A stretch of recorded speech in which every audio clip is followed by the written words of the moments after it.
Dear student, welcome to success career. आज की इस वीडियो में आप लोग देखने वाले हैं डीआरडीओ की तरफ से रिक्रूटमेंट निकल कर आई है अप्रेंटिस ट्रेनिंग के लिए। ये सभी आईटीआई ट्रेड एलिजिबल होंगे। यदि आप आईटीआई पास हैं तो आप इस फॉर्म को जरूर अप्लाई करेगा। इसमें कोई भी एग्जाम नहीं होगा, डायरेक्ट सिलेक्शन होगी, ठीक है। और ये नोटिफिकेशन आपको कहाँ मिलेगा? ये नोटिफिकेशन आपको हमारे टेलीग्राम चैनल में मिल जाएगा। यहाँ पे लिंक आपको डिस्क्रिप्शन बॉक्स में मिल जाएगी टेलीग्राम चैनल का, या सर्च कर लीजिएगा सक्सेस करियर, ठीक है। इसमें ऑलरेडी 12,000 कैंडिडेट हैं। और फॉर्म को अप्लाई करने के लिए आप लोग गूगल पे सर्च कर लीजिएगा, यहाँ पे ब्लॉग एक्सपर्ट, BLOGXPERT, ठीक है। ब्लॉग एक्सपर्ट सर्च करेंगे, फर्स्ट वाली जो वेबसाइट आएगी इस पर आपको क्लिक करना है।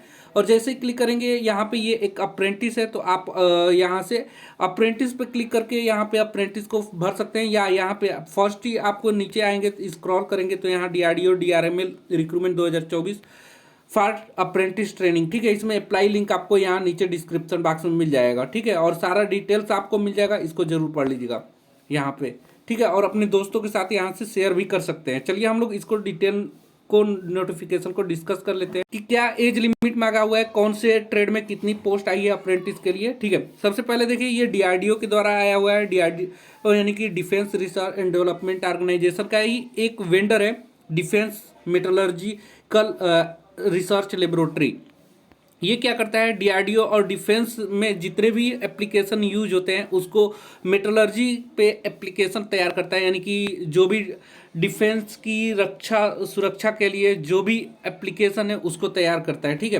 तो यहाँ देखेंगे DRML propose to engage ITI apprentice under apprentice act 1961 purely for 1 year apprentice training in following mentioned trade stipend will be provided as per the apprenticeship rule।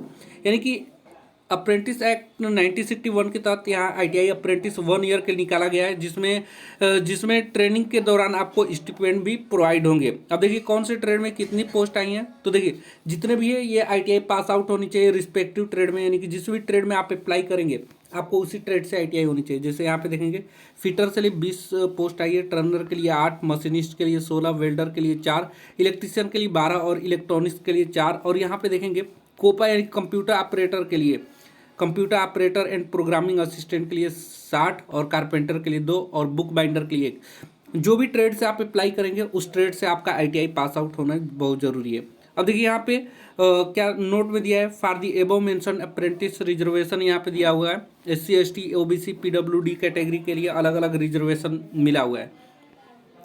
Term and condition क्या है, तो before applying candidate should read the complete advertisement carefully and ensure that they have fulfil eligibility criteria other norms of the post apprentice stated in the advertisement in all respect. यानी कि आपको apply करने से पहले candidate को advertisement जो निकला हुआ है, यानी कि जो ये प्रचार निकला हुआ है, नोटिफिकेशन निकला हुआ है, इसको केयरफुली ध्यानपूर्वक रीड करना है, पढ़ना है। और यदि आप एलिजिबल पाए जाते हैं तो ही आप अप्लाई करिएगा।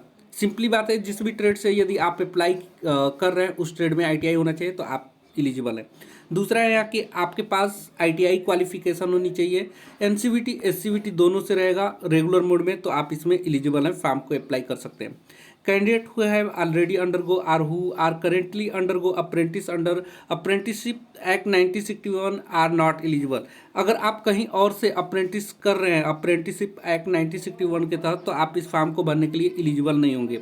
यह फॉर्म आपको गूगल फॉर्म के रूप में भरना है, तो गूगल फॉर्म की लिंक हमने blogexpert.com की ऑफिशियल वेबसाइट पे दे दिया है। शुरू में ही बताया था आपको कैसे अप्लाई करना है, वहाँ से लिंक आपको अप्लाई लिंक मिल जाएगा। चलिए दिखा देते हैं। जब आप blogexpert.com पे आएंगे ना, तो यहाँ पे DRDO DMRL नोटिफिकेशन की लिंक मिल जाएगी, अप्लाई लिंक यहीं पे मिल जाएगा।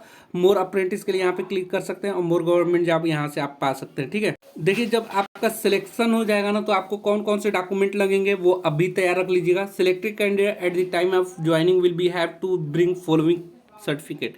यानी कि आपको जब सिलेक्शन हो जाएगा तो ज्वाइनिंग समय निम्नलिखित सर्टिफिकेट को लाना होगा। जैसे पुलिस वेरिफिकेशन सर्टिफिकेट आपको लोकल स्टेशन से वेरिफिकेशन करवा कर लाना होगा। उसके बाद कंडक्ट आर कैरेक्टर सर्टिफिकेट आपको लेकर जाना है प्रीवियस एजुकेशनल इंस्टीट्यूट से, यानी कि आप जहाँ से आईटीआई किए हुए हैं वहाँ से आपको कैरेक्टर सर्टिफिकेट ले जानी पड़ेगी।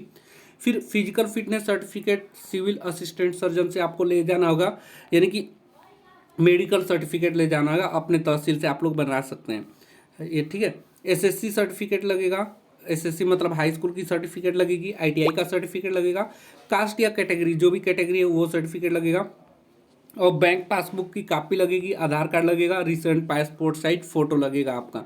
यहाँ पे साफ साफ बोला जा रहा है no TA DA will be paid the application if applicants if called at any stage of the selection process. यानी किसी भी सिलेक्शन प्रोसेस के लिए आपको किसी भी स्टेज में बुलाया जाता है डीआरडीओ के द्वारा, तो कोई भी ट्रेवलिंग अलाउंस और ड्राफ्टिंग अलाउंस आपको नहीं मिलेगा। The apprentice will not be provided any hostel accommodation quarter transport by the establishment eight any stage of selection process and also during the training period. अब यहाँ बोला जा रहा है कि आपको ट्रेनिंग अप्रेंटिस ट्रेनिंग के दौरान आपको हॉस्टल या रहने का या क्वार्टर वगैरह आपको नहीं मिलेगा, कहीं आने जाने का खर्चा नहीं मिलेगा, ठीक है, किसी भी सिलेक्शन प्रोसेस में।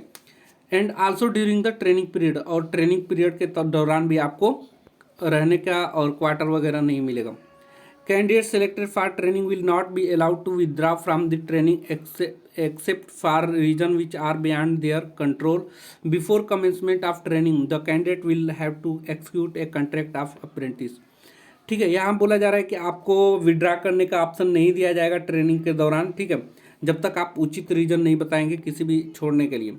The training of apprentice will be terminate without intimated following unauthorised absence of the candidate in training for a period of more than 50। अगर आप 15 दिन से अधिक ट्रेनिंग अप्रेंटिस ट्रेनिंग के लिए नहीं जाते हैं तो आपका अप्रेंटिस ट्रेनिंग रद्द कर दिया जाएगा, टर्मिनेट कर दिया जाएगा। Completion of training does not entitle the candidate to any right for claiming temporary permanent job in DMRL. यानी कि अगर आप डीएमआरएल डीआरडीओ से जॉब करते हैं तो किसी भी तरह की आपको टेम्पोररी और परमानेंट जॉब के लिए अधिकार नहीं होगा, ठीक है। उसके बाद बोला जा रहा है the management of DMRL reserve the right to amend, refix, cancel, suspend the selection process at any time during the process without assigning any reason whatsoever. यानी कि बोला जा रहा है डीएमआरएल प्रबंधन के पास पूरा अधिकार होगा कि वो आपके जो भी वैकेंसी है उसमें अमेंड कर सकता है, सुधार कर सकता है, कैंसिल कर सकता है और सस्पेंड कर सकता है, उसको पूरा अधिकार होगा मैनेजमेंट को। No correspondent shall be entertain from the candidate not selected for training. किसी भी तरह की पत्राचार नहीं किया जाएगा जिन कैंडिडेट का ट्रेनिंग के लिए सिलेक्शन नहीं होगा।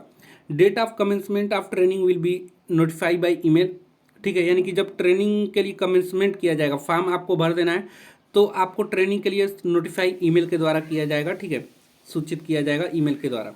Candidate are advise to check their emails periodically and keep the same active during the selection process.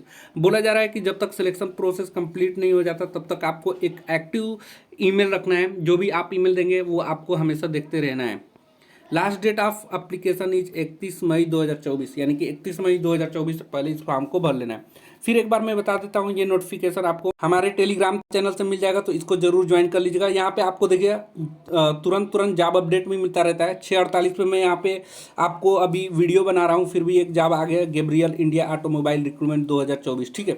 और देखिए ये अभी 6:43 पे ही डाला जा रहा है। यहाँ पे अगर आप देखेंगे यहाँ नीचे तो 6:43 पे डाला गया है, 6:48 अभी वीडियो बनाते हैं। तो आपको यहाँ पे ना वैकेंसी की अपडेट भी मिलती रहेगी, सारा अपडेट मिलता रहेगा, पीडीएफ वगैरह भी मिलती रहेगी। आज के लिए वीडियो में इतना ही। Thanks for watching this video guys, मिलेंगे नेक्स्ट वीडियो में, तब तक बाय, जय हिंद।